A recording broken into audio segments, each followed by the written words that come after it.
Okay, good evening, everyone. We're going to get started here. I'd like to welcome all to the Kent City Council workshop. We got two items on our agenda tonight, stormwater update and then the commercial displacement. So we'll start off with stormwater update. And Laura, I'm going to have you kick us off, please. Great. Thank you for having me here tonight. I'm here with Jen Vincent and Natisha Hutchison, and we're here to give you an update on environmental programs.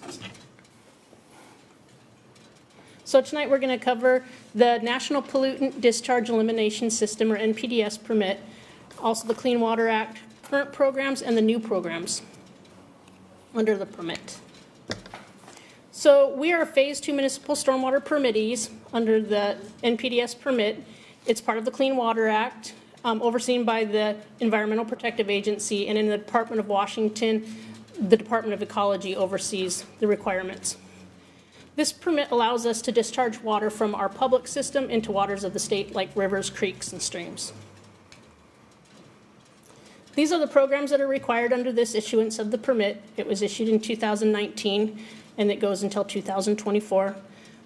In the left-hand column there, those three are the new ones for this permit issuance: the stormwater planning, the drainage system mapping and documentation, and the source control program. The other 6 are ones that we've implemented since the last permit or before. So we're going to go through these programs. The first one is public education and outreach, and public education outreach. The 3 sections of that are general awareness, social marketing, and behavioral change. So this is the Planet Protector Summit video. We used to do a summit where kids got to go to Green River in person, and we had numerous speakers come out, but because of COVID, we couldn't do that. So we decided to make videos instead that the teachers could play for the students. So this was the second video, the second year we did this, and thank you to Councilmember Fincher who volunteered to help out. So if you watch the video, she's in the video as well. The first picture is a scene where one of our, actually he's a lead in our group, Evan Swanson. He's doing monitoring at Mill Creek, and they stop and talk to him. And this is, I don't know if you know Elisa and Risa, they've come and talked to you before. They are very involved with low-impact development. They helped lead the rain gardens up at Kent Meridian. They were former Kent Meridian students, and they also helped out with the last Planet Protectors video on this one as well, and they've been great to work with. So they're asking him about the types of pollutants that could end up in Mill Creek. And then the next video is Toby Halleck. He's in environmental engineering, and you can see on his shoe he slipped in some poo. And so we discussed how it's important to pick up after your dogs. And you got to watch it because it's a really funny scene. But we talk about picking up after your dogs because not only is it not fun to step in, but it also pollutes our waterways. So general awareness, we have to pick a target audience and subject categories. We choose a lot of them here at Kent. This is a campaign that's directed towards children. We have a new All About Water activity book that's been a pretty good hit. There's a picture of a little girl who's working her way through that booklet. And then the other picture is of the Drain Rangers program, where we can deputize children after educating them on only rain down the drain, so that they not only don't put things down themselves, but they educate others not to put anything down the drain.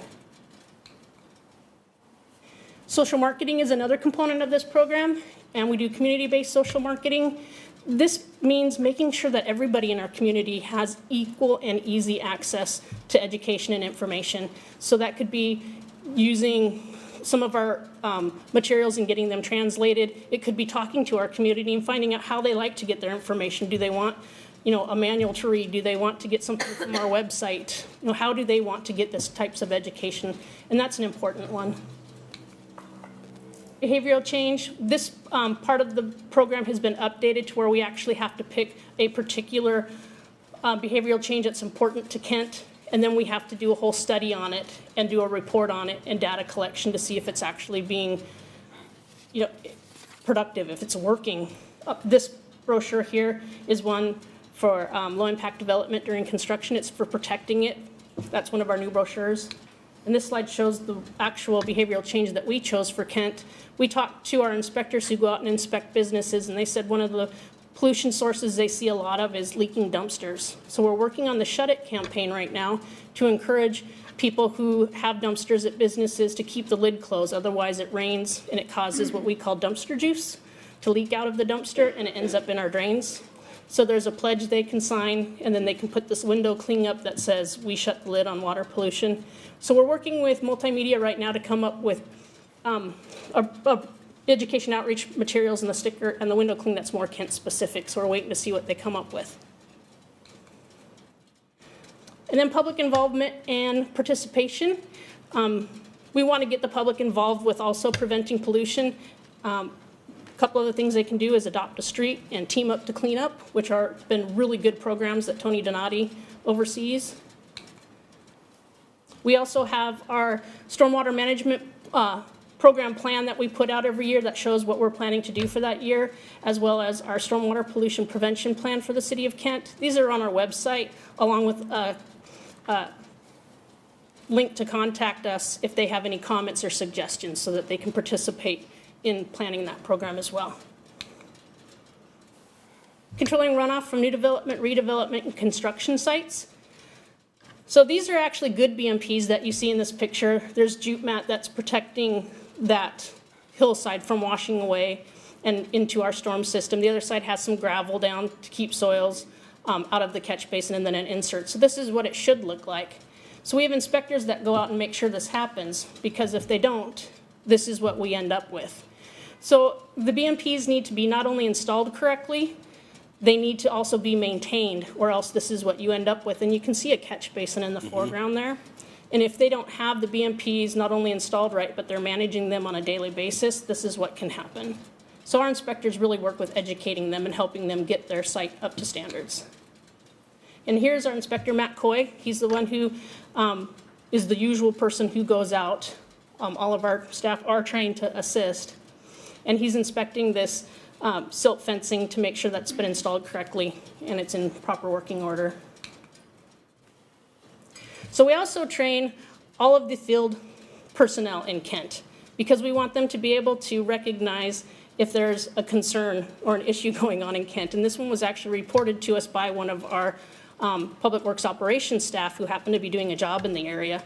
And this home is having some work done. You can see they're transporting stuff back and forth from the driveway to the site.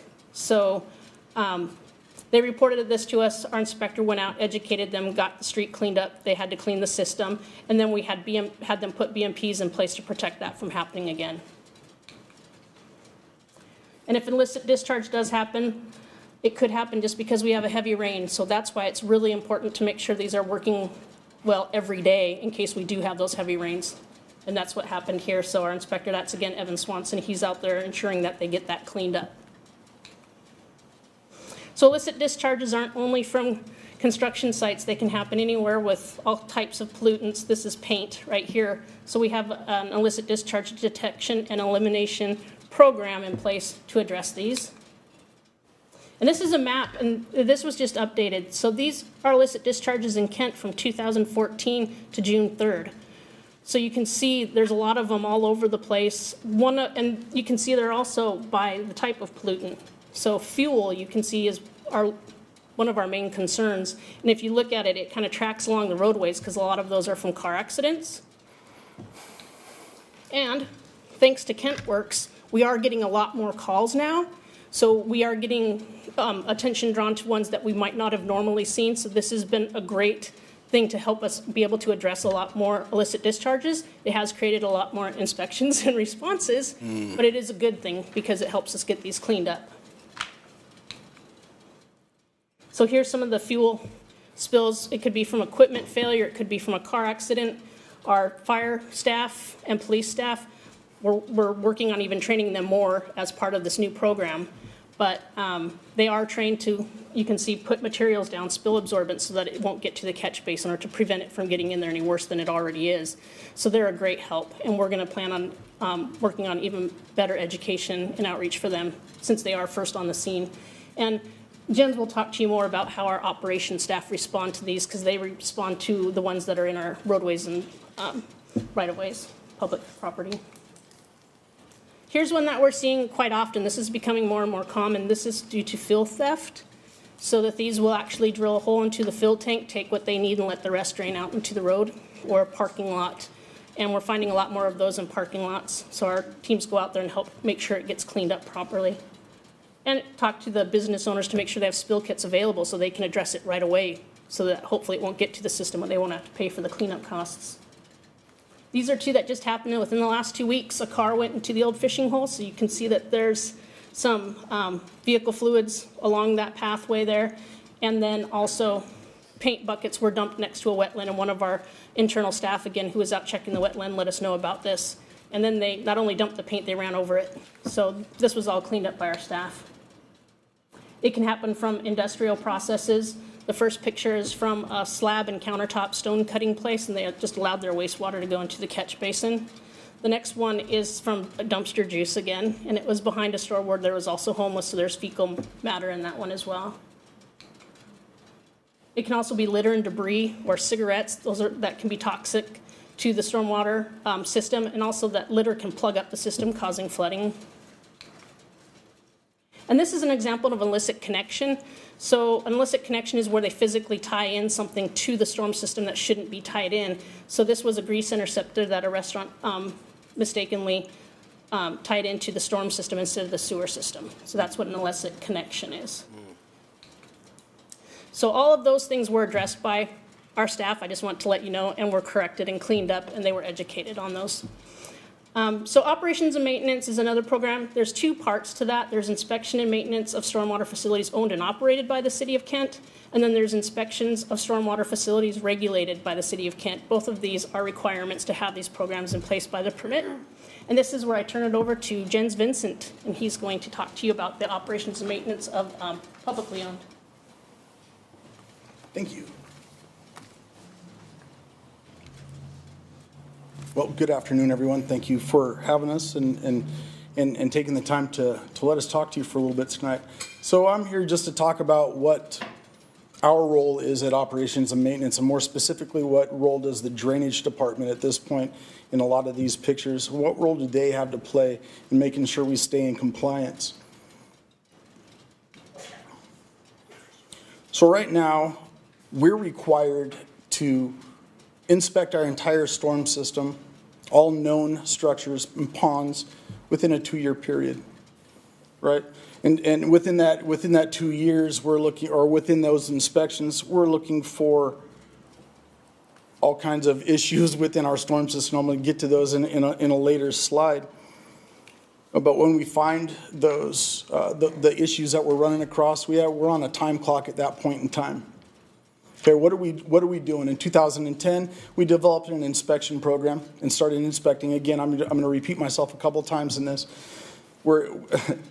We developed an inspection program, and we started looking for issues in our storm system. And that we're looking at our ponds, we're looking at catch basins, manholes, ditches, and so on and so forth. And I don't know if you recognize this gentleman, but this is also our resident duck whisperer. He's the one that gets called most of the time to rescue the baby ducks. I had him in a previous presentation, but right now he is our lead NPDES assessor. He's the one that's out in the field every day, pulling the lids, doing the assessments, writing up what's going on, and making work orders at the end of the day. What are we looking for? We're looking for holes. Anywhere where water can come in, any place other than the top of the catch basin, right? So if it's coming in from the side of the catch basin, it's bringing in sediments. If it's coming in underneath the catch basin, it's bringing in sediments, and maybe there's a hole from the outside of the catch basin on top of the road leading in, and at that point, we're letting in oils and sediments and all kinds of stuff that don't really belong in that regard, coming in that way. So we're looking for holes. We're looking for, in that bottom right picture, we're looking for sedimentation buildup. All right. When we find these things, like again, we're on a time clock.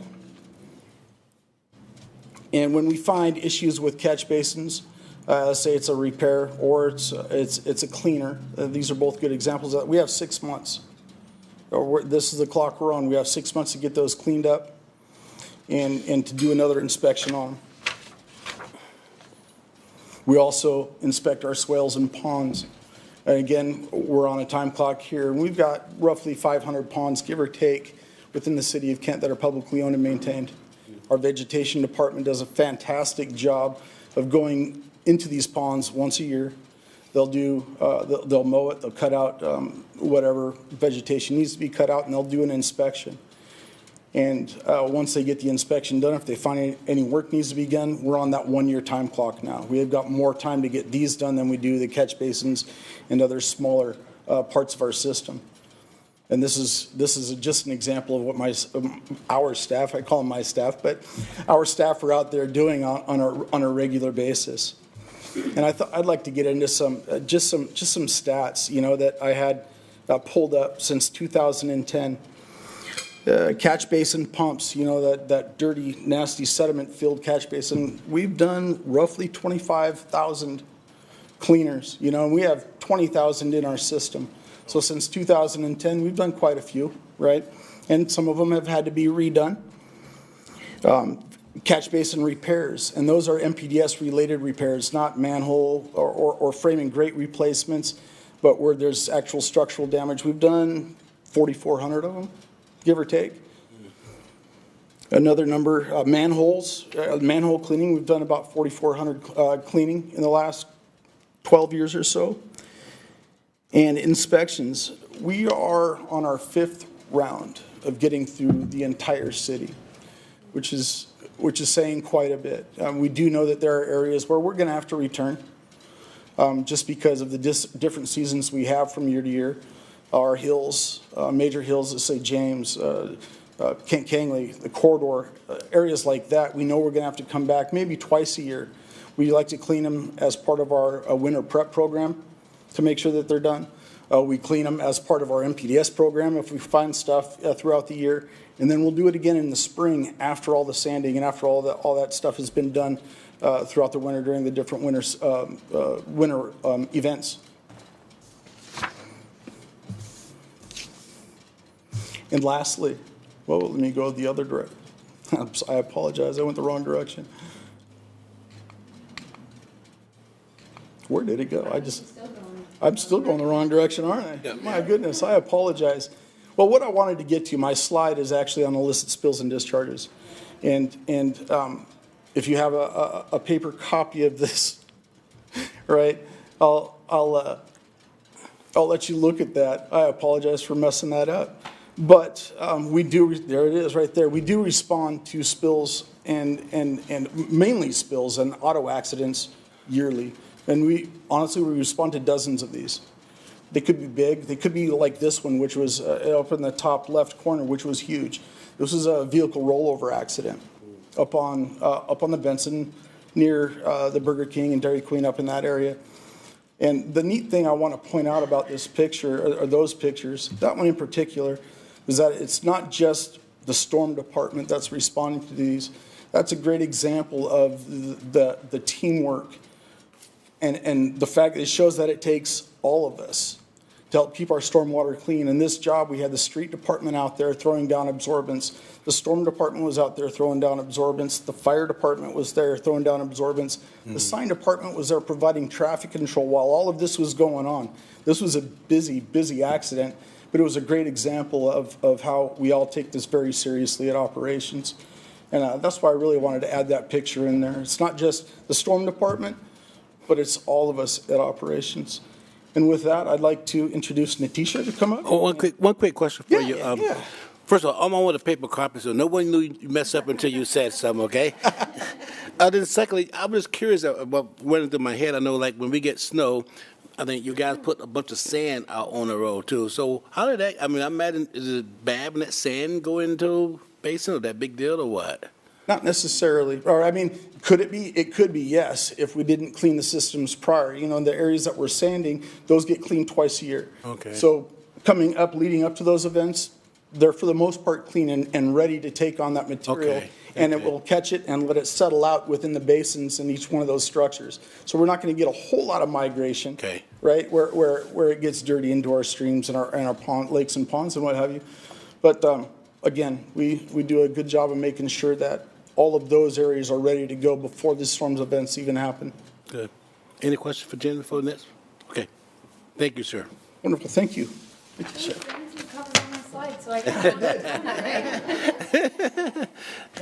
Hello, thank you for having us. My name is Natisha Hutchison, and I'm here to go over the inspection of private stormwater facilities regulated by the City of Kent. So our private drainage inspections involve working with private property owners and managers to ensure that their systems are functioning properly. And this also includes responding to private drainage complaints and providing technical assistance when possible. So we're inspecting to ensure that flow control and treatment BMPs are maintained and functioning properly to control pollutants from entering the public system. And the picture on the right is an example of something that I see often related to flooding complaints. This is a flow control structure that is designed to let water out into the city system at an engineered rate. But when people fail to maintain their systems, it gets blocked up and it can no longer let water out. So that causes it to back up and flood their private property. So they will open this emergency cleanout gate, keyword emergency, and tie that up so that it's constantly letting water rush into the downstream system, and therefore it's basically useless as it was designed to control the flow, and it can no longer do that.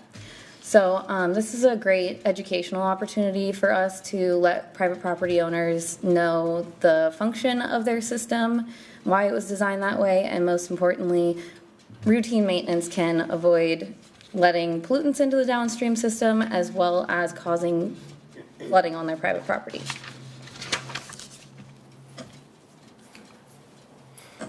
This is a before and after maintenance picture of a swale. As you can see, the picture on the left was a mess and needed a lot of work. All this debris and vegetation blocking up the swale made it so that it wasn't able to function properly, but they were able to clean that out and get all the debris out of there so that it could function as it was designed. And of course, we are also looking for pollutants such as sediment, debris, trash. These are some extreme cases. We don't always see it this bad, but this is an example of what can happen if you really let the maintenance go. Even a little bit of excessive sediment can cause pollutants into the downstream system, and worst case scenario, we have a system that completely can't function at all. So we work with the property owners and managers to get these cleaned and prevent the pollutants from getting downstream. We're also looking for structural integrity, cracks, holes in the walls, making sure that it's structurally sound. These are both pictures from inspection during construction. So we will inspect to make sure everything is in compliance with our standards before they're turned over to the private property owners. This picture on the left, there's a piece of wood used to prop up that catch basin, which over time can rot and cause issues like sinkholes, and as Jen said, more sediment coming in through the walls. And same thing with the picture on the right. This causes excessive sediment, so then they're having to clean it out more often than they would otherwise. Plus, again, it can cause structural issues, sinkholes in the road, and yeah. So we want to make sure that everything is in good condition before the private property owners take ownership and have to maintain that.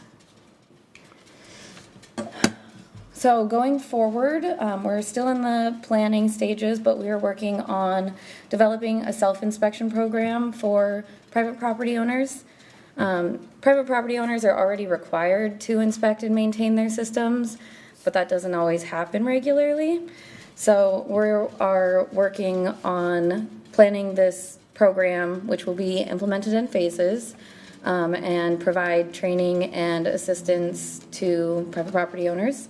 The goal is to empower owners of private storm systems to take ownership of the inspection and maintenance of their systems. So not only will this increase the owner's awareness of the function of their system and the use of BMPs, it will also cut down on the amount of time we have to spend on inspections by reducing the number of re-inspections that we have to do and the correction notices that we send out, because it will allow us to spot check systems that have already been cleaned and maintained instead of doing an initial inspection, and then sending out a letter, and then doing sometimes several re-inspections before we achieve compliance.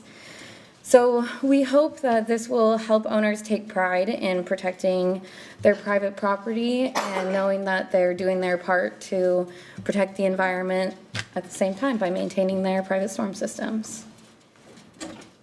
And with that, I will turn it back over to Laura.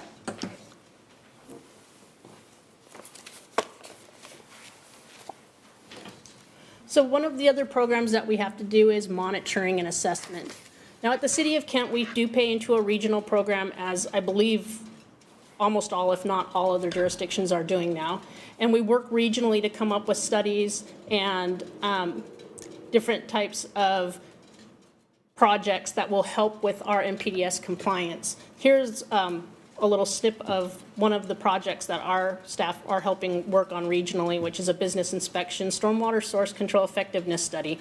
So with the new source control inspection program that's coming up, this will help us know what types of businesses need to be included and what types of BMPs they can use at those facilities depending on the processes that are going on at those sites. There you go. And one of the other studies is a mobile business stormwater source control coordination study. Again, our staff is involved with this study, and it's being able to better track mobile businesses as they're coming in and out of our jurisdiction and educate them and get them to start using the proper BMPs. You can see the first one. They're dumping paint into the storm system that's left over and washing their equipment out directly into the catch basin. A neighbor took this picture and sent it to us, so we responded and got that situation taken care of. The next photo over is of a food truck, and they just dumped their wastewater into the storm catch basin. So these are things that we want to better be able to track and educate these people who aren't located in Kent, but they will come in and out and do business in Kent. So we're working regionally to come up with an identification system and some way of tracking this. Laura, Councilmember Thomas have a question. Yes. Thank you, Mr. Chairman. So, go back one. Sure.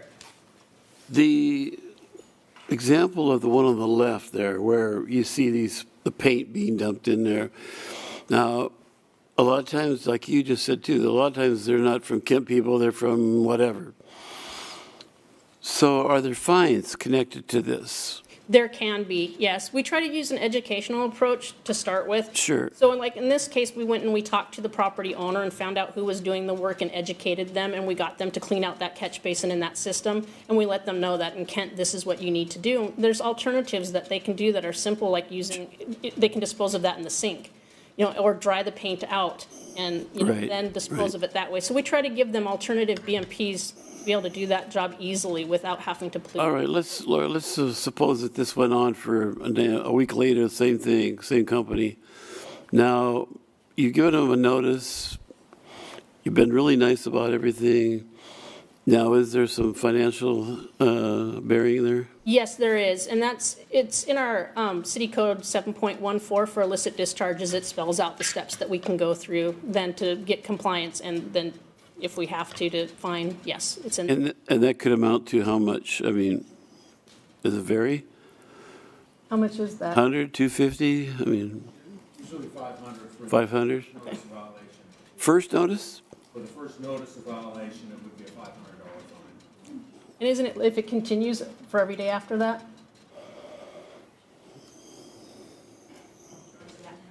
Oh, here comes the lawyer. Here we go. All right, Tammy. Person here. Thank you, Tammy. So there's actually a number of different remedy provisions that we have available if folks violate. We've also charged them criminally. So we've had some where individuals will go to our storm drain, open up gas, and just dump it into the system. So for those that are really egregious, we do pursue criminal charges, but we can also go through the code enforcement hearing examiner process. So for each notice of violation, they can be imposed a fine of $500, plus we can cite and fine them for each day thereafter that the violation continues. Okay. And we can also issue an infraction too through our court. All right. Thank you very much. Sure. But also, I think Laura, what I'm hearing you also, I mean, education is the key, right? We want to be able to educate. And that's what we try to start with, Yeah. educate them and get them to clean up the mess that they made and then educate them. And that usually does a trick, but thank you to legal for working with us and getting this code in place that really helps us be able to enforce these issues, because we actually, our inspectors keep a laminated copy of it with them in case people want to see what it says. They're like, here you go. So it's been great. So it is very helpful. We also do some in-house monitoring. This is Kira. She works under Rowena's group, and that is Nate Wood, and he works in our group, and he's doing some monitoring here, and he's actually going to be doing inspections and covering for one of our inspectors who's out on leave right now for the TESC inspections.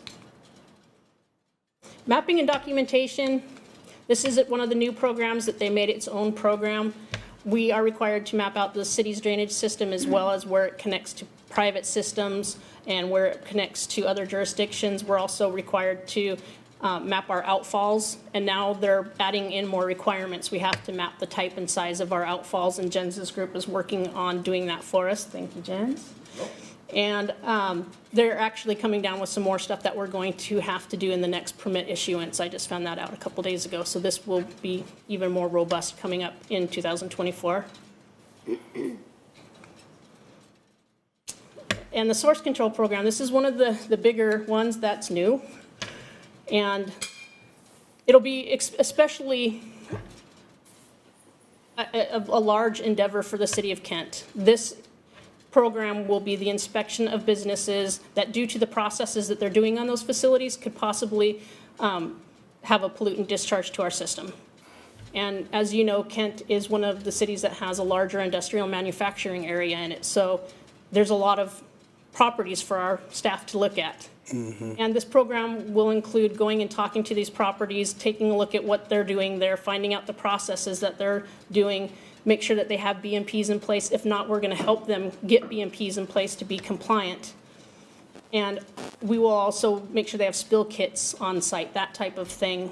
So this will be a more proactive type of program that will hopefully help so we don't have as many of these reactions to these illicit discharges. So, but it will take a lot of work. It'll be pretty extensive visits by our staff. Here's some of the things we found in the past that we've had to react to. This is Heather Martin. She's one of our leads in our department. She's actually up on top of the roof. I believe this is the RAM. But she's inspecting because the hood vent system can collect fog, fats, oils, and grease. And when it rains, if it's not maintained right, that fog gets washed down through the downspouts, and that's what the catch basin looks like after a rain event if it's not maintained correctly. Here's a grease bin where they put their used oil and grease, and they're not doing that correctly and keeping it clean, and that's the result in the catch basin next to that. Here's not containing oil correctly. It needs to be in a container that's sealed. It needs to have secondary containment in case it's leaking or spilling.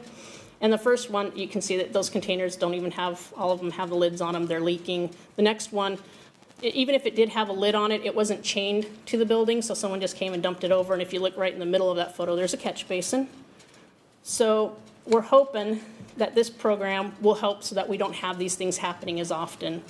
Here's sawdust from cutting wood product, and there's sawdust and debris getting in the catch basin. Again, containers of oil that are not contained properly.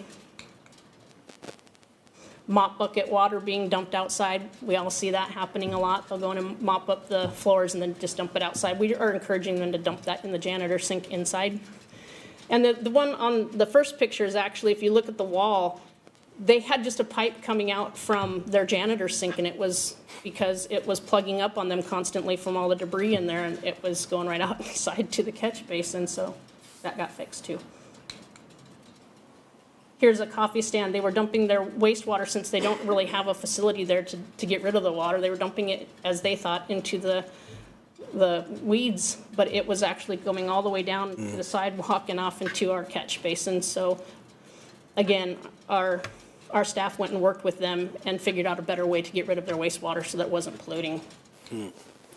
So the storm control program, or source control program, will help take care of these issues at the source. So we will be more proactive instead of reactive, but it will require a lot more documentation, property research, because we have to set up a database of all the properties that we need to look at and identify them and make sure that we have information to give them on the different BMPs they're going to need for the processes they're working on.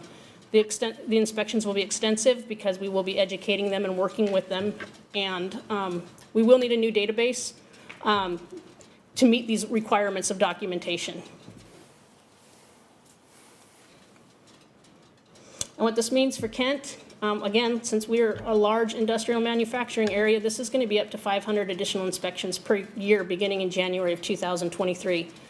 Our inspectors that we have now have been working very hard to get our database of properties that we need to include in this program up and running, and really working on the logistics of implementing this. Comprehensive stormwater planning, again, is a new program.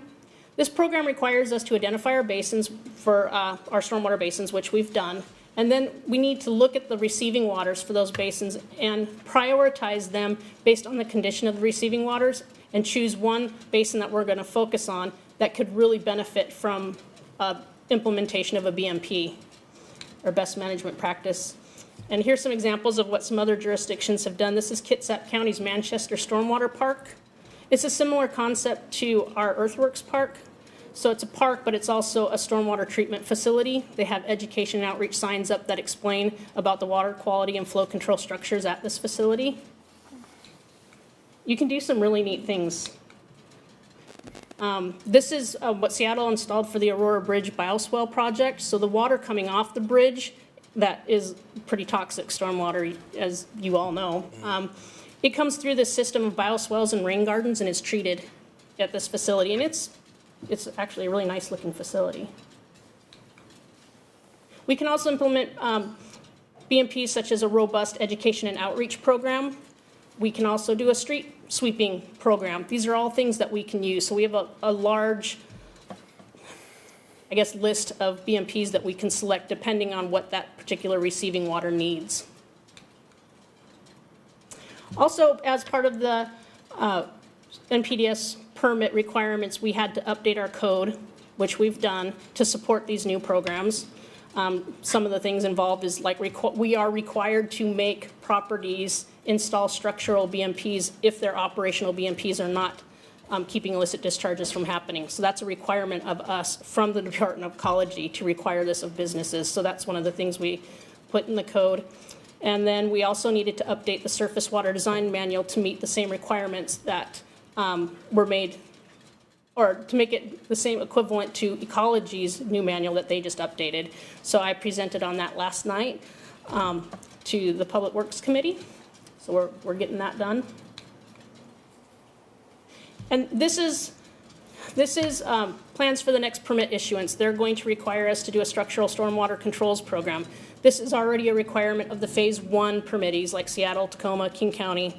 And this will, again, it's going to be a BMP-based system again where we're implementing BMPs to protect stormwater quality, and it's on a point system. So we'll have to do, everything will be based on points, and we'll have to acquire so many points throughout the permit period.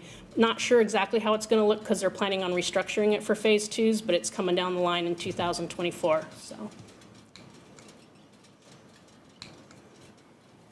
So next steps. We did some website updates, but we're planning on doing more. We want to do an interactive BMP page where people can look at a page and see BMPs, click on it, and see, how to do them, maybe some contractors that can do those types of things for them. And a children's education page, which I'm excited to implement. An environmental calendar contest for students throughout the city of Kent where they can submit art projects that show how to protect against pollutants, and then we'll make it into a calendar for them. Bonnie Lake did this, and that's one of the pictures from their calendar. And also self-inspection program that Natisha talked about. Restaurant BMP training video. They have a lot of turnover of staff at restaurants. This is a video that we want to make so that restaurant owners can have their staff watch this video to educate them on BMPs they can use to protect the environment. That will be easier for them to do training. And then development of the Keep It Clean Kent campaign. And that will be an umbrella campaign that will be over our programs as well as the ones that like Tony Donati works on with Team Up to Clean Up. And it will be just kind of an umbrella campaign to identify environmental group, and we're working with multimedia on that, so more to come. So that will be coming up. New permit requirements are in place not only to improve water quality, but to improve the awareness of pollution prevention. And that's Heather Martin there.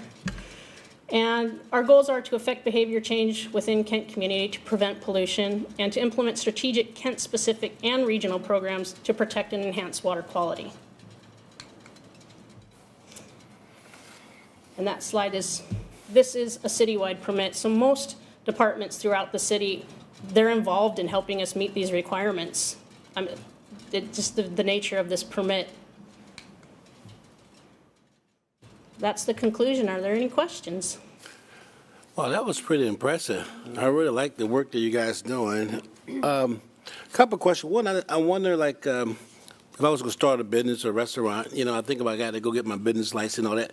Is there any information tied? I think, how do we let new business and people know what they should be doing and not should be doing? Well, when they get their permit, we actually get notified from permitting about what type of business is going in so that we know if we need to go talk to them about maybe installing grease protection, like a grease trap or a grease interceptor, because it could be going from a clothing store to a restaurant. So we're notified to go out and talk to them. And also our inspectors, just while they're out in the field, they notice new businesses. They know their businesses in their areas. And if they see something new, they know to go and stop in and talk to them, and they will. And, make sure that they're doing the right thing. And the source control program will really help with that as well. And the last question, I see my council member have a question. How do you keep metrics? Because this could be a career type of job to go on and on. So how do we know we making some improvement and making some gain along the way? Yeah. That's probably a tough question, man. I don't know there's an answer to that, but.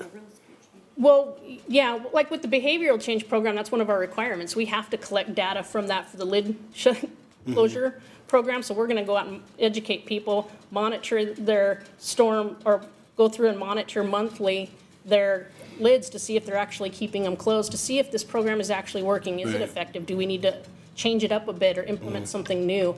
So we'll be able to see it by, any particular one in general, because I can go into the matrix about any of these programs. Like for after we implement the source control program, we should see less illicit discharge reports because they should be being proactive. For the self-inspection, if they're out there looking at their system and they know how it functions now and they're not just waiting for us to tell them it needs to be cleaned and they're doing that themselves, when we go out to inspect it, it should be clean and it should look good and they should have the proper BMPs in place. We're trying to get more proactive and we won't have to react as much. Great presentation. Really enjoy that. Thank you. Councilmember Michaud, please. Thank you, Council President. Thank you so much for your presentation and all of the hard work that you are doing. I'm always horrified by these pictures. I don't understand how this is still happening in 2022. I think you are being much kinder than I would to these violators. We have so many opportunities for people to dispose of hazardous materials and trash and all sorts of things here in the city and regionally that this just should not be happening. Anyway, so maybe next time let's throw some ducklings in there and brighten up the presentation. I can do some ducklings next time. No, thank you for all your work. All righty. Councilmember Fincher. Thank you. Laura, you mentioned the BMPs and the spill kits and the car wash kits. How do you get those? How do we? Where would the businesses get those from, or the organizations? Okay, yeah, sure. We actually used some of our grant funding from Ecology, and we put together little mini spill kits that we're using when we go out to do inspections. And in that kit, we show them how to use them. But then in that kit, there's information on different contractors that sell those materials so that they can restock and make their own kits. So we try to provide them with all of the information they need to be successful. Excellent. And then one more question. I know that, it's easy to go out and buy all of the wipes that are, the flushable wipes. Are those good to use? No, they're not flushable. Back when I worked in the sewer department, I've been out there at 3 o'clock in the morning pulling those out of impellers of pumps that have failed because of them. They're not flushable, and actually, on a regional basis, a lot of jurisdictions are trying to work together to educate and to try to get some of these businesses to tell them, don't flush them. Put them in the garbage. You can use them, but don't flush them. So even if they say flushable, Yes, do not it does not flush mean they're them. flushable. No. Thank you. Man, I learned a lot. I've been flushing a lot, so thanks to know. Calling myself out here, but I won't anymore starting tonight. We have a whole poster we can show you on what you shouldn't flush. All right. I was going by the direction to say flush, but I'll go by your direction now. That's been a thorn in a lot of jurisdiction sides, and I'm sure Jens can tell you all about it. Yeah. Well, thank you so much. Councilmember Troutner.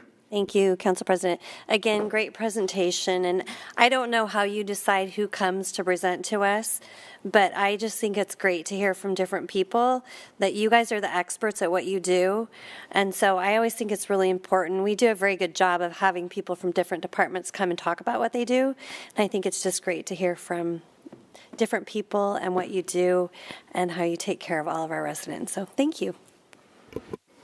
Any other question? You guys make Chad look good, okay? Thank you so much. Great presentation. I think we all enjoyed it, learned a lot. So thanks. Yep, that's absolutely okay. Okay, next presentation is commercial displacement. Mr. Bill Ellis. Hi, good evening or good afternoon, council members. Nice to see everyone here today. I'm here to talk about commercial displacement because it's a conversation that's been in the region for some years, but I've never addressed it. We've talked about it some in our ECD committee, but sort of in an oblique way, not head on and directly, so I thought I'd take some time today to just cover that. I'll start off by saying, commercial displacement is sometimes talked about in different bucket categories. There's cultural displacement, there's industrial displacement, there's commercial. I'm mostly going to focus on commercial. I feel like, again, in an oblique way, I've been talking about industrial displacement for years, as we've been talking about the industrial pricing growing, the pressure that puts on manufacturers. Cultural displacement, of course, is a hot topic in the region, especially around Seattle, as folks have been pressured in terms of cost of living into South King County. But today I'm going to talk specifically about businesses and also talk about the conversation, have this conversation lead a little bit into commercial affordability. So with that, I'm just going to give a couple of quick definitions and place them as related concepts, but distinct too. So commercial displacement means higher rent caused by higher land value, and I think the prototypical or cliche thing is the very fancy grocery store moves into the neighborhood and it closes the local corner grocery store that might have the more appropriate food products to the local neighborhood, and that local corner grocery store could no longer afford to be there. This was talked about a lot in Rainier Valley when the light rail came through. There was a lot of discussion then. That discussion's never really ended, of course, in the region in economic and community development. It's most pertinently used as an ascription to businesses that have been long established into an area, sort of succumbing to rising rents. That's different from commercial affordability, although I would argue some of the things that you would want to do for commercial affordability are some of the same things you'd want to do to address commercial displacement. So I'm saying that they're related but distinct. Good rule of thumb, again, there's always lots of exceptions to any rule, but rent at 6 to 10% of your revenue. So what does that mean maybe in a Kent context? If it's $1 a square foot in our historic downtown for some retail space, and you're only renting about 1,000 square feet, that's $1,000 a month, that's $12,000 a year. You can see what your revenues would need to be to afford that level of retail space. So generally speaking, Kent has been the place of refuge or the place of greater commercial affordability than the region as a whole. But I think it's also typically described in the region, and part of a lot of the regional conversations that I'm involved in, as being broader than just what you pay for rent. There's a lot of other barriers to starting a business that could be addressed through technical assistance. We've talked already with council, or I have talked about CDFIs and access to lending and capital up front. And it's a concept now that I think is inclusive of a range of entrepreneur challenges. Just to make this complicated, and I'm not going to actually address all those equations. I want to show that this is a topic that is in academic circles debated and discussed and studied, and I am not equipped. You can see, I can see right there in the line below. I'm not equipped to answer this at this time. Is displacement happening in Kent? I'm just not, because what you would see, and I've looked at studies around, going back decades now, but also more recently. This is taken from a study from Berkeley at UCLA, and they'll look at light rail stations and they'll try to see what percentage of the businesses in an area are actually being displaced, and they do something called a regression analysis to try to isolate that variable as compared to other factors that might lead to businesses closing in that area, and try to compare if in neighborhoods where there are light rail stations versus neighborhoods where there are not, is the level of existing established businesses going out of business more frequently. Sometimes it's inconclusive as a result, and this would require a lot more data than I have. So what do we do with that? I would also just point out on this slide that about 20% of first-year businesses don't succeed. By year 5, more than half the businesses don't succeed. So a lot of businesses just anywhere in the country take a sample of any period of years over the last generations, and that's kind of a truism that holds up. A large number of businesses fail, and it's very hard to start a business, and there's always a need to support a business. So I want to also just take on head-on some measurement data problems that I feel like we have.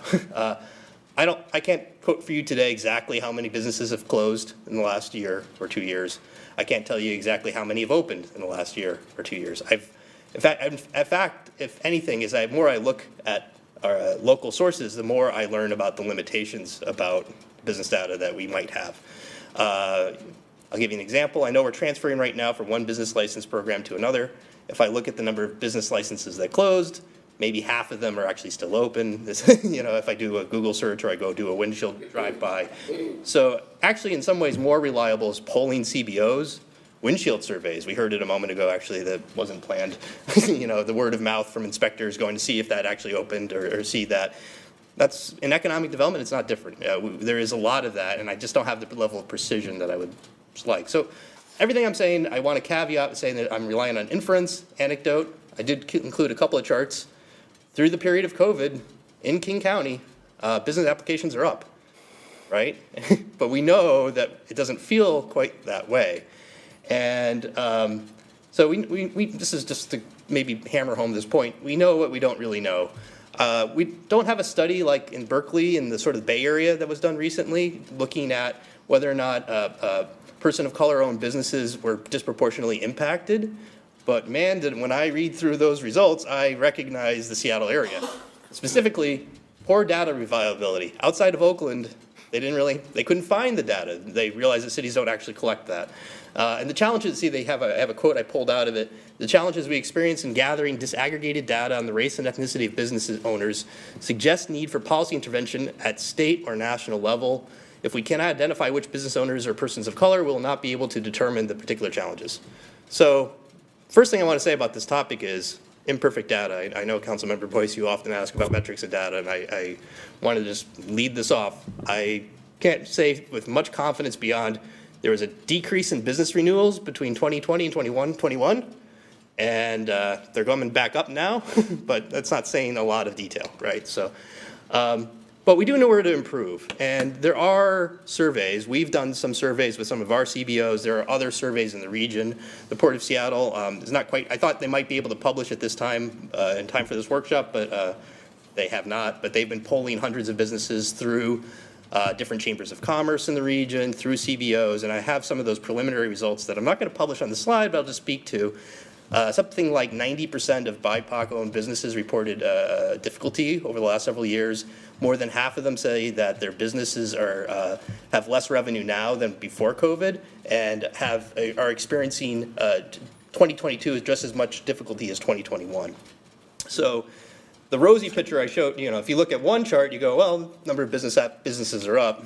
You survey folks, you might get a different answer. So there's some discrepancies there, and I just want to acknowledge that.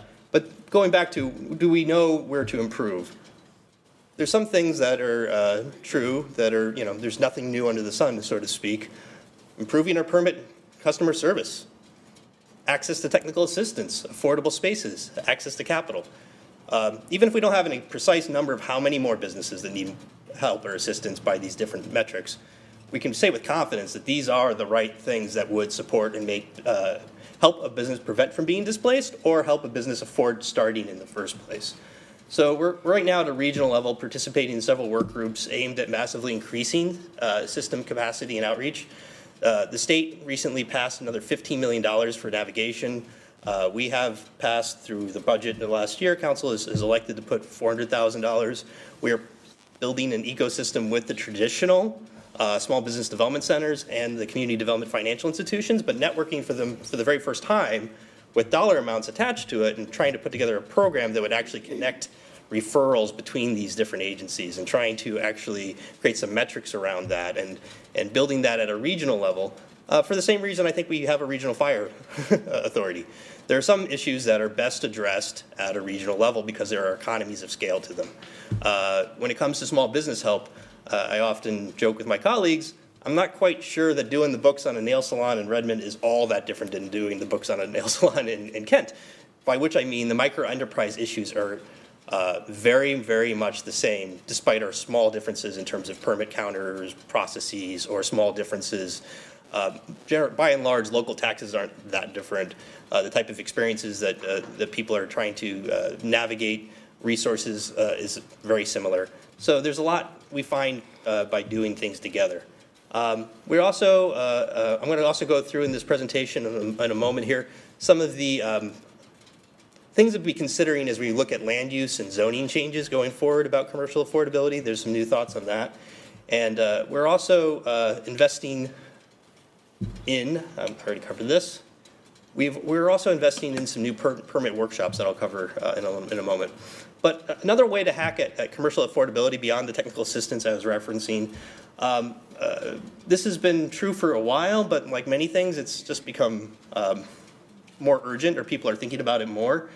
Another way to think about affordability of space is just how much space do you have to lease to just get started on opening a business. And the average square foot per lease, as you can see on the right in the chart, in King County, in Seattle, it's been growing. So builders might be forced, for instance, by zoning code to put on the ground floor of their spaces large retail spaces. But the ideal size for a retail business or a restaurant might be channeling some past time where you needed to have a big inventory in the back of your store, like a little mini warehouse. It's really not how businesses want to open today. So one of the things to think about, and I also have it on this chart here, just how much less Kent and fellow communities of opportunity areas have received in terms of lending locally, is how do we work to precondition space to reduce the cost of tenanting them? So these two charts, I'm sorry you can't see them exactly. One on the left is for restaurant space, one on the right is for just generic retail space in a region. The one on the left has an example of a 1,000 square foot restaurant. To get it tenanted to be up front to move into it costs about $370,000. The average restaurant that's 2,000 square feet is going to cost you about $1.5 million. That's a lot of capital up front and get to code. I'll give an example. We've been talking to King County Facilities District with the Kent Downtown Partnership about Project Feast taking over the former Kona Kai space to have barista training right across from City Hall here. We did some drawings. King County Facilities came back and said, just for a partition wall, no hood, a grease interceptor, $300,000, which is steep, right? And that's moving from one coffee business to another coffee business in the same space. So there's some real challenges with the upfront cost of capital, and you can imagine the equity issues with that. But that's not everything that there is to say. It's not just about money. There's also sometimes getting caught up with signing a lease, perhaps, where you don't really know that what you're allowed to do in the space, or what the plumbing conditions might need to be, or what the energy code might say, or seismic, or bathroom for ADA. There is a variety of things where people, we see it all too often, they sign a lease without quite knowing what they're getting into. So we've signed a contract with the Kent Chamber of Commerce to help us stage some workshops around working to bring in audience of business owners, but also brokers, bankers, other realtors, to kind of upfront inform people to think about what kind of questions you can ask before you do the lease. And then what is, and beyond that, I've talked to council before about having a permit expediter or some additional assistance. We piloted it late last year in 2021. Green River College is repurposed. They're still spending CARES Act money from before. They've used it to hire the same permit expediter that we worked with last quarter, sort of on our ask and our scope that we co-designed with them. So that individual who brings 15 years of experience working for Starbucks, being sort of the front runner on going through managing the general contractors and so forth, will be on call at Green River Small Business Development Center at no cost to the entrepreneur. That's a direct outgrowth of some of the piloting work that we did earlier. We have additional funding, thanks to council, $225,000 over the next couple of years to continue to extend that program and develop it further. And we're, of course, translating this new guidebook that Michelle's been working on, Michelle Wilmot from my team, with multimedia. So there's some things that we can be doing even in absence of the full data. There's always more to do. And, sorry, Kim, but it seems to be frozen. I advance. Thank you. So land use and ordinance examples. So I mentioned that, what else is within the local control of local government? And typically, especially for ECD, we think about planning, we think about how do we condition the building of new space. I just wanted to highlight a couple examples. I'm not saying that these are perfect examples. I'm just highlighting places that have thought about this and have passed codes. Just things to think about when we enter in, let's say, a comp plan rezone on the East Hill, where the bus rapid transit lines are coming and redevelopment is in our, long-term future. So some of these new zones in Cambridge City Council in Massachusetts incentivize developers to make sure that they included small businesses so that the retail spaces were less than 1,500 square feet, so that they were more affordable for businesses in the area to take advantage of. They also did some things that I think would be very controversial in our laws in this state, but they did things like saying that if you had more than 20 stores on a national level, maybe you can't open. I mean, that's a very restrictive example. I'm just trying to throw ideas that have been discussed in communities out there. Palm Beach, which is a very small sort of beach community in Florida, so they very much were protective about the character of an area. They capped the store sizes at 2,000 square feet. And then they said that, if it's a large business, they can only open if they had 50% of the receipts coming from the local zip code to prevent sort of long distance shopping. I'm not making any recommendations around these. I'm just trying to set the tone here that there are things that we can be thinking about creatively on this topic going forward. I'll give another example in Portland from 2018. They, I think, did something a little more sophisticated than those earlier examples that I presented. They allowed mixed-use development. Now, there's something called a floor area ratio, which we really don't have in Kent today. That's another way of measuring the size of buildings. But they did it basically to give a bonus or just a density bonus if they also included spaces to be rented by local individuals, local businesses who are members of historically underserved populations and nonprofit orgs from those local communities. There's also something to be said for partnering that type of restriction on the developer with actual partnerships with programs or funding that can actually pass along reduced rent or other benefits. And late last year, or I forgot which legislative session now, but we're just now coming into the new power of tax increment financing. Prosper Portland is the regional economic development entity in the Portland area, and they've worked on a lot of mixed-use projects, and they condition some of the investment that they make in mixed-use projects there for reduced rent for businesses in that area. So that's another way that subsidies have been passed along. This should look more familiar. This is Meeker and 64th. So I don't know what council might recall or not recall regarding the row of the first floor there, but we were creative, I would say, interpreting the zoning to make sure that housing moved forward at that site and get some investment on an area that was environmentally contaminated. There aren't businesses open today in those spaces. And I think that has a lot to do with it's not sufficient to just say, developer, make this space suitable for retail. There's another key component, which is property owner manage this in such a way to actually rent it or market it or make it available to businesses. So if you go, this property recently sold to an out-of-state firm. The way that they market the site is purely residential. It's not clear how you would then go and lease the retail spaces in that building right now. And I would say local context and market conditions matter, of course. Technically speaking, we have a surfeit of retail space. We don't have a dearth of retail space, but going back, historically here, Kent has been the place of more affordable than other places in the region. We've had lower rents. So the incentives perhaps weren't there, but I also bring it up on the heels of the other examples I gave where, yes, communities can say, thou shalt build this. It doesn't mean that's what it'll be. You have to also think about, like Prosper Portland did, what is the incentive financially? What is the partnership component to a management on that? And here's an example of a private sector-led offering, no government involvement whatsoever. This is in the Central District with a large developer called Vulcan, perhaps sensitive to the criticisms of the changes in the Central District, but responding, they reached out to Ventures, which is a CDFI that operates both in Seattle and in Burien mostly, Years ago, they worked in Kent, but they created micro units in their plaza, and they reached out to ventures to help them tenant it with local business owners from the area. These little spaces are about 500 square feet each. So a very large development. These are only three retail spots in a very large multi-acre, I think it's 5 to 10 acres, somewhere in there, number of apartments.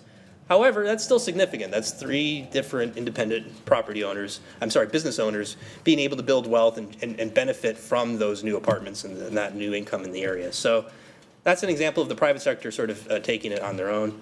Other methods that have been under study, I should probably credit here the folks at National Development Council who've been working for King County on the commercial affordability, Communities of Opportunity program. They did a lot of study work in the last couple of years. They haven't published it yet, but they said that they've lent me some of their information. They have a report on the affordability of how to get ahead, perhaps, in South King County on the affordability of some of the new projects coming in. One of their key strategies, however, revolves heavily around opportunity zones. That's not actually a Kent opportunity. So I show these 2 maps. The one on the map is the tracts in Kent that are qualified under federal designation. I've showed this before when I talked about the Flex Fund. Most of Kent's commercial areas are qualifying. None of them have been designated as opportunity zones. Well, when the opportunity zones came out back in, 4 years ago, forgot the exact year, council member, to be honest with you. It's been 3 or 4 years. King County elected, you can see where they've clustered them all around White Center and unincorporated King County. They said that was our focal area for community development, so they elected to put all of their opportunity zones, which is a federal tax benefit, in and around there. So I constantly take calls from folks, oh, you must have an opportunity zone next to your light link station, and the answer is often no. So unfortunately, one of the main strategies coming out of the King County study is opportunity zones. Take advantage of the federal tax benefits if a development is in that area and then reduce the rent in those areas. We're not going to have that going forward. So I don't have a solution for that other than to say it is important to pay attention when the county makes designations like that. I think that we were asked to nominate the first week I came on the job about 3 or 4 years ago, so that's why I can't remember exactly. They said the stated reason again was we need to make sure that we put as much bang for our buck in and around unincorporated White Center. Philanthropy is another way. I'm going to talk over some examples of that. Creative financing by entrepreneurs with CDFIs is another. And then I've already sort of covered or hit on tax increment financing. One of the more interesting examples of commercial displacement over the last few years, and you might have heard of it, was an affordable housing mixed income development in SeaTac that went on a former fire station. In SeaTac, it displaced dozens and dozens of Somali business owners in that community. In response to that, philanthropy came and proposed the Wadajir residences in Souk. These are very photorealistic, but the building isn't built yet.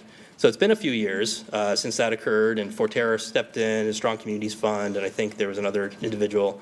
They have the money, but it's still in planning review. There's still a lot of discussions about how do we get the parking stalls right for all of those little businesses on the ground floor. And it's sort of languished, I think, for some years now in their planning department on that particular piece. Back again, I'm just trying to highlight issues to think about going forward for council on the issue of commercial affordability. Parking ratios is one of those things that you might not think of immediately, but if every one of those little 10 by 10 vendor stalls needs its own dedicated parking space, you can see how that could actually thwart development. So that's a really key thing, is parking. Meanwhile, while that's still languishing, I just want to highlight this entrepreneur, Faisal Muhammad. He acted. He worked with Craft 3, got some funding, got some technical assistance from the permit helper who's now at Green River College, same one that has now been hired and we worked with as well. And they took over a strip mall there, and he's divided it into 20 individual business stalls. There's a grocer, there's a deli, there's an African community center, and he's addressed not fully the displacement that happened in that area, but he did capture several dozen business owners immediately without big philanthropy, without an opportunity zone, without tax increment financing. There's a path forward. And again, I just want to highlight and applaud the creativity of the entrepreneur. I think that often gets the best results. And he's expanding his business concept right now on Kent's East Hill. So the former Goodwill, if you know where that is, near Canyon Ridge. So he has been, he's working with our permit department now. He's going to subdivide a much larger space, maybe 4 or 5 times larger than this, into a similar concept. And I think the other important thing to highlight about this is his on-site management. He's there working with the businesses, helping them get business licenses, giving technical assistance on taxes, whatever it might be. It's more of a full service. So yes, there's a premium, kind of like in a co-working kind of way, for those little retail stalls to make it work financially for him. At the same time, he's offering additional services in the management. So again, back to just conditioning it and expecting something to happen. There's a management part. There's a business model to this, and I just wanted to highlight that. Shifting back from that to the sort of the public sector side, regional work, networking and investing in the ecosystem of services. So I kind of highlighted earlier that there's been in the years I've worked here, this is the highest level of funding I've seen come down the pike. But although a lot is obligated and not a lot is spent, I think people are still 6 months on from some of these obligations, puzzling out how to put them. An exception to that is the Endeavor Northwest. The Seattle Chamber is the home of our ADO. For those who don't know, the ADO is the Accessory Development Organization. That is a designation that comes from King County. They choose who is your economic development area partner. It's funded by the State Department of Commerce. So I want to point out that the Seattle Chamber in this instance is our regional ADO. And this program that they're creating with Business Impact Northwest, yet another community development financial institution, is a sort of government-funded program to create a BIPOC business, specifically black and brown business accelerator. And their model will be that they make sure that there is a contract weighting any business that enters that program at the end. They're not just going to provide mentorship and technical support and then say, high five, you've graduated. You go through this program, there is a company bought in at the other end. And the idea is that this is going to be, this is one program, there could be others. And council, again, has obligated some funding, unspent right now, but I am in communication with this group, as I will be with others, for a BIPOC Business Accelerator. So back last year, this was sort of an intention, now it's launching. And that's their brochure, thank you. Meanwhile, while this has been going on, the state also obligated $34 million, I think people should be aware, for something called an Economic Innovation and Competitiveness Fund. This is going to require one-for-one local dollar matches to, the program is in design. The state legislature passed this without a program yet. However, you can see the types of programs that they would be interested to be funding would include programs like this. But the dollar amount is so large and also such a one-time fund. One of the things the legislature looked at when they were making this, an example program that the Washington Economic Development Authority put forward to legislators and said, you should consider something like this if you pass this fund, was the Kent Valley Food Entrepreneurship Center, right? Because a big one-time dollar ask on a fund like that is very defensible if that facility could, for instance, reduce the cost of scaling or make more affordable for those industrial spaces or commercial spaces, businesses trying to grow their food business.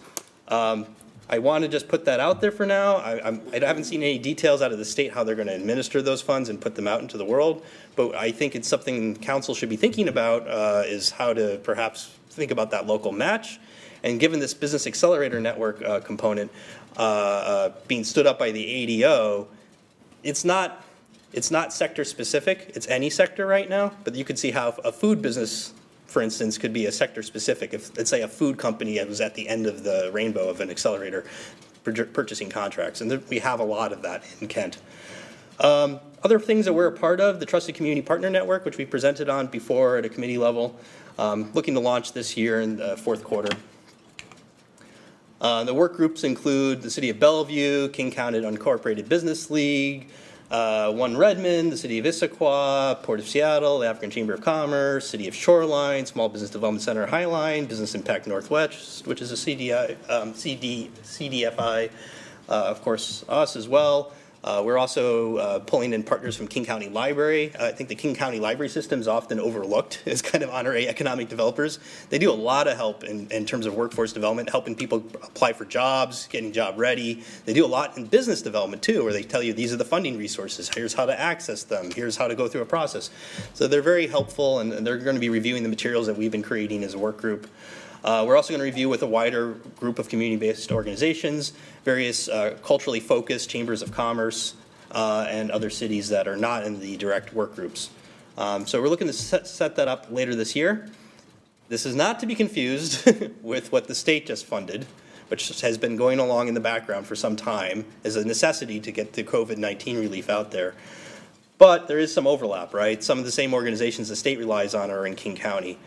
Cities in King County that we've been talking with a lot feel it's very important that there be a direct tie from cities and from local chambers of commerce and from our local organizations better tied into our CBOs, and that the value add here is not going to be quite as transactional as perhaps giving money out the door from the state. We would like to have more detailed help ticketing system so that we can track metrics. We would like to have a system that we can poll businesses for how well they were navigated after the fact. And we really want to make sure that we are doing well by the CBOs that will be in that navigator network, making sure that the CBOs who are in there find benefit. It's not just about utilizing their networks to get the referral to the traditional business association, SBDC. It's not just about that. We also want those organizations to get direct training and feel benefit and feel value and feel invested in back so that we're actually growing the capacity of business development help system-wide. So there's been a lot of work in the background here, and I just wanted to take an opportunity to say that we're involved in it. I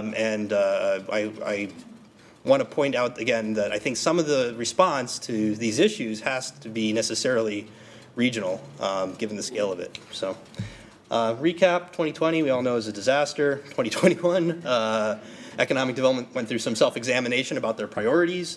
They've done some tool development. We now have tax increment financing. There's been stood up all these new funding sources. There's been new investments in things like flex funds. In 2022, we're designing the programs now and trying to figure out how to spend the new and deploy the new tools that we've gotten. And I'm noticing that King County's ADO has been a one-person staff for years. They're going to go to 3, which is great for an area with 2.5 million people. To have 3 old people working on regional economic development, that's a great thing. But it's also at a lot of our other cities. There's a lot of additional hiring going on. We're also launched the second phase of the Kent Valley Food Entrepreneur Project. So I've presented to the council in the past about that. We really built a business model around how to afford in a facility. The second phase is really now looking at the curriculum of an accelerator program that would mesh or overlay onto that, and the programmatic relationships between some of our local nonprofits and sort of the established groups like Business Impact Northwest or Ventures or other groups that have dedicated food business lending. We really want to have them tied now to people like, organizations like Living Well Kent and so forth. That's really the second phase of it. We have a great business model right now that needs to find its way to funding and be incorporated into a facility development. But it's going to take years to build a new facility. Meanwhile, the work can continue, the momentum can continue. So we're working closely with King County on that. We're actually funding that through our Port of Seattle funds, but there is City of Kent cash match. So we have an interlocal with King County's local food economy manager, and he's sort of brought back new venture advisors who did the hatchery in Chicago and a lot of other good work. And we're funding that right now, so that's started. I've already covered sort of the unspent but budgeted, kind of teasing where those buckets I think will be fitting into the previous slides that I gave. We're at a design stage. But then looking ahead on how do we address commercial affordability, commercial displacement, of course we've given some funding, or will be giving some funding to the Flex Fund. We're promoting that in local workshops right now with, we've ran, I think, I'm looking at my colleague Michelle Wilma in the back, we've had 4 workshops, I believe, with our local CBOs. But something that you'll hear a presentation for later in this month from Sound Transit's TOD staff is the results from community outreach in 2021. It was very interesting, and I'm going to steal a little of their thunder.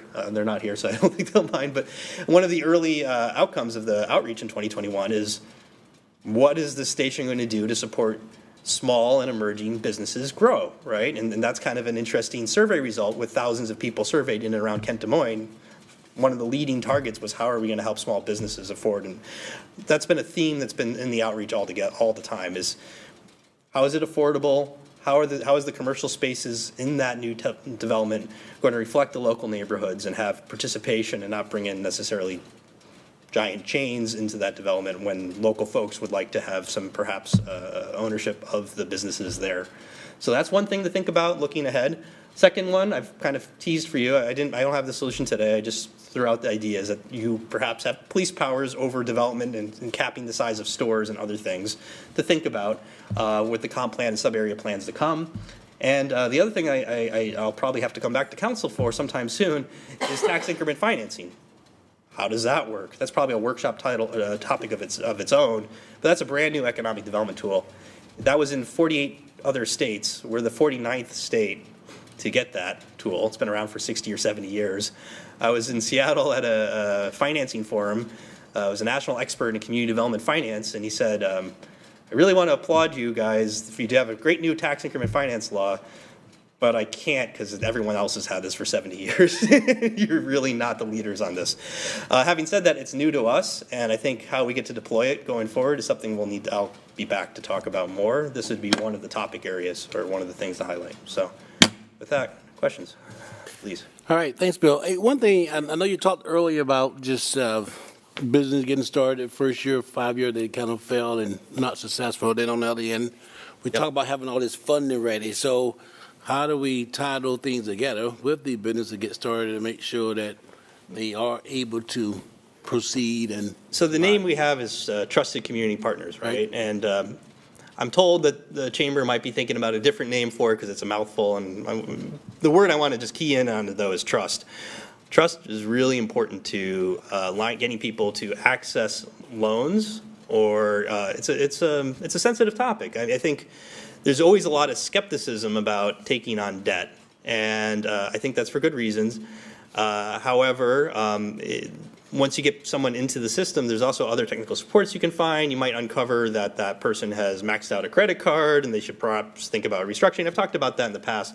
But to have that trust isn't necessarily the government throwing a card in your mailbox slot. It's finding somebody who already knows that business owner. And, we talk about translation and language, but there's also just sort of a cultural competence piece that we talk about a lot, where that person knows how to speak to this resource is right for you or not. And so the navigation component is huge. And I think that that's really that is the main work, Council President. I don't know if that answers your question fully, but I think that's where we're spending the lion's share of our time. I sense a little of impatience from my good colleague at the Seattle Chamber. He's wanting us to launch, not make the perfect the enemy of the good. But there has been a lot of hours, probably hundreds of hours at this time, among cities in these work groups talking about that kind of thing. So. Okay, thank you. Councilmember Lammer? Thank you. Great presentation, Bill. I really appreciate the attention given to the small businesses and what we're seeing with displacement today and what we could potentially be looking at tomorrow. Right. If as a council we decide we want to take some of these measures, what's our next opportunity to do that? So these were what I was highlighting. I think the tax increment financing will be one, but I think the limitation of the tax increment financing, to sort of take from a future presentation, is we're only allowed 2 districts at a time, and it needs to be very sort of driven by a development that's in hand. That's a peculiarity of our law. The Portland example, you would probably cast a much wider net and you say all the businesses in this area of East Hill are all under our net for tax increment financing and so forth. And the way our law is written, because we never had it before, we did this sort of a conservative half-step measure where it's more significant than ever before, where there might be several millions of dollars. I'm studying right now what is the potential yield from an increment given different areas that are. The Kaiser area? No, it has to be more driven by. It's the but-for argumentation that you might be familiar with from the multifamily tax exemption. And it's not my favorite argumentation, but it is one that's been placed in the law, which is saying, but for the public participation in, let's say, building the utility or building this park space or doing something, this development would never occur given regular market forces. Or it could invest in affordable housing more directly, or it could invest in affordable commercial real estate. All to say, it's going to be very, I think in this first iteration, and I think the state legislature, as I understand it, is really wanting to see what comes out of this first go-round, to see if they trust it. You could maybe increase the yield in the future. So we need to be very careful, I think, with the first projects out of the gate, and they're going to be very site-specific or building-specific. It's like, what is this blighted gas station going to be if we spend the money to remediate it? What is the development outcome there? So it's going to be very specific. That's one area to highlight your next opportunity. The other one, of course, is the sub-area planning. I think there are, as I was pointing out, measures to think about or think through. And when does that start coming about? Kurt Hansen's not here. I'll put that in Kurt Hansen's pocket if I could on the timing. We just lost, as you know, our long-range planning manager. We're probably reevaluating that. It's coming soon, I would say. It's a high docket item for our department. I'm not going to quote a date certain today, I guess. I'm just trying to gauge, are we talking about like, we could potentially be taking some actions in the next year, or are we talking 5 years here? Oh, I think the sub-area plan and the tax increment was within the next year. Those are both within the next year, and the Sound Transit TOD is definitely within this year. So all of these are within the next year. And then the second question I had was on, we talked a lot about like, manipulating or scaling back through the comprehensive plan, the square footage for new retail floor level. Right. What about existing? I mean, we still have a number of properties that, I visited one today. Yep. About them subdividing, and they're not willing to, like, what? I wanted to give the sort of shout out to the owner of the former Goodwill that is working with this gentleman, because he is willing to do that, and he's a local gentleman who I've met and could shake hands with, and is very approachable. Some property owners we have are not individuals in our community. They might be a large out-of-state REIT, and they may not take my phone call and may not be interested in lots of circumstances. So I'm here as I am seeing myself as a person who can present carrots but not sticks. And I have contacted them and said, hey. And I know your department has worked for years. I was wondering if you were seeing anything coming. Nothing recently. We did when the state passed the tax increment financing. I had a few properties clearly in mind that have been sore spots for a long time in Kent. When I was able to look at early reviews of bills, or talk to WIDA, or talk to the International Shopping Center group, and they all supported that legislation as a way forward. It doesn't mean that particular ownerships have also realized what this tool is, or maybe we'll see the value. I can't promise any of that. But I do think I work with where the coalition of the willing. There's a lot to do that is positive with entrepreneurs and property owners who are interested in doing things, and I would always couch sort of that, and then also think about especially where the bus rapid transit line is going to come, or where the light link rail is coming. Just ask questions about it, I guess, and then think about the example I gave of unintended consequences or visions not fully realized because of something that might not have been thought about, like management or tools. It's hard to regulate visions into being, is I think a truism. We can't thou shall open this, but you can be, and we did this in Rally the Valley, we could be sort of thoughtful or deliberative about how do we incentivize in way, all right, if you would like more dock doors, we would like for you to have more infrastructure like this. And if the market could pay for it, which was really a big part of thinking about industrial displacement in the Rally the Valley project, we knew that the funding was going to be there. Private sector could pay for those things, then it would work. If you have an area where the new incremental the new incremental growth and value isn't coming, it's much harder to implement things. Any more question? Okay. Thanks, Bill. Appreciate it. Thank you. Take care, guys. We'll recess until 7, guys. Thank you.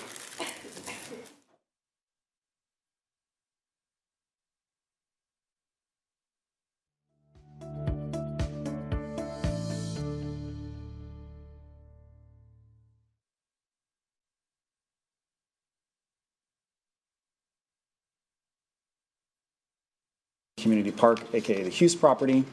North Meridian kind of jumped up into the near term because of some of the equity scoring associated with that project, and that is all for that. Sorry, I am flying so fast. There's a lot to cover. So we got a lot of projects. It's a wide range.